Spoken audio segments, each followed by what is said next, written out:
Assalamualaikum warahmatullahi wabarakatuh. Kali ini kita bercerita tentang 5 perkara yang aneh. Jangan lupa subscribe yuk. Terima kasih untuk yang telah subscribe ya. Lanjut. Abu Laitsa Samarkandi adalah seorang ahli fikih yang masyhur. Suatu ketika dia pernah berkata, "Ayahku menceritakan bahwa antara nabi-nabi yang bukan rasul ada menerima wahyu dalam bentuk mimpi dan ada yang hanya mendengar suara. Maka salah seorang nabi yang menerima wahyu melalui mimpi itu, pada suatu malam bermimpi diperintahkan yang berbunyi, 'Esok engkau dikehendaki keluar dari rumah pada waktu pagi, pergilah ke barat. Engkau dikehendaki berbuat 1, apa yang engkau lihat hadapi, maka makalah. 2, engkau sembunyikan. 3, engkau terimalah. 4, jangan engkau putuskan harapan. 5, larilah engkau daripadanya.' Pada keesokan harinya, nabi itu pun keluar dari rumahnya menuju ke barat dan kebetulan yang pertama dihadapinya ialah sebuah bukit besar berwarna hitam. Nabi kebingungan sambil berkata, 'Aku diperintahkan memakan yang pertama aku hadapi, tapi sungguh aneh, sesuatu yang mustahil yang tidak dapat dilaksanakan.' Maka Nabi itu terus berjalan menuju ke bukit itu dengan hasrat untuk memakannya. Ketika dia menghampirinya, tiba-tiba bukit itu mencekam diri sehingga menjadi sebesar buku roti.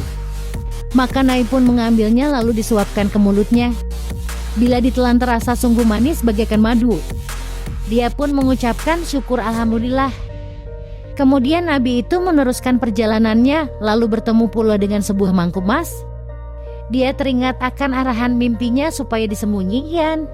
Lantas Nabi itu pun menggali sebuah lubang, lalu ditanamkan mangkuk emas itu. Kemudian ditinggalkannya. Tiba-tiba mangkuk emas itu keluar kembali. Nabi itu pun menanamkannya kembali hingga 3 kali berturut-turut. Maka berkatalah Nabi itu, 'Aku telah melaksanakan perintahmu.' Lalu dia pun meneruskan perjalanannya tanpa disadari oleh Nabi itu. Mangkuk emas itu keluar kembali dari tempatnya dikubur. Ketika dia sedang berjalan, tiba-tiba dia melihat seekor burung elang sedang mengejar seekor burung kecil. Kemudian terdengarlah burung kecil itu berkata, 'Wahai Nabi Allah, tolonglah aku.' Mendengar ucapan burung itu, hatinya merasa simpati lalu dia pun mengambil burung itu dan dimasukkan ke dalam bajunya.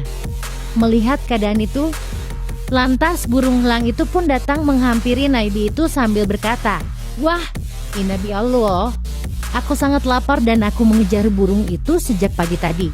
Oleh itu janganlah engkau patahkan harapanku dari rezekiku.' Nabi itu teringat pesan arahan dalam mimpinya yang keempat, yaitu tidak boleh putuskan harapan. Dia menjadi kebingungan untuk menyelesaikan perkara itu.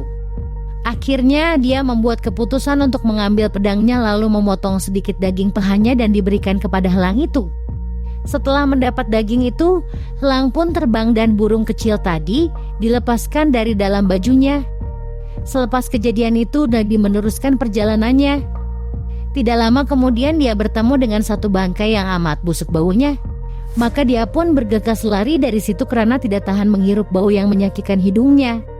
Setelah menemui kelima-lima peristiwa itu, maka kembalilah Nabi ke rumahnya. Pada malam itu Nabi pun berdoa. Dalam doanya dia berkata, 'Ya Allah, aku telah melaksanakan perintahmu sebagaimana yang diberitahu di dalam mimpiku. Maka jelaskanlah kepadaku arti semuanya ini.' Dalam mimpi beliau telah diberitahu oleh Allah Subhanahu wa Ta'ala bahwa 1, yang kau makan itu ialah marah. Pada mulanya nampak besar seperti bukit, tetapi pada akhirnya jika bersabar dan dapat menahannya, maka marah itu pun akan menjadi lebih manis dibanding madu. 2, semua amal kebaikan, budi, walaupun disembunyikan, maka ia tetap akan terlihat juga. 3, jika sudah menerima amanah seseorang, maka janganlah kamu khianat kepadanya. 4, jika orang meminta kepadamu, maka usahakanlah untuknya demi membantu kepadanya meskipun kau sendiri berhajat. 5, bahwa yang busuk itu ialah ghibah, menceritakan hal seseorang, maka larilah dari orang-orang yang sedang duduk berkumpul membuat ghibah. Saudara-saudaraku, kelima-lima kisah ini hendaklah kita semaikan dalam diri kita. Sebab kelima-lima perkara ini senantiasa sering terjadi dalam kehidupan kita sehari-hari.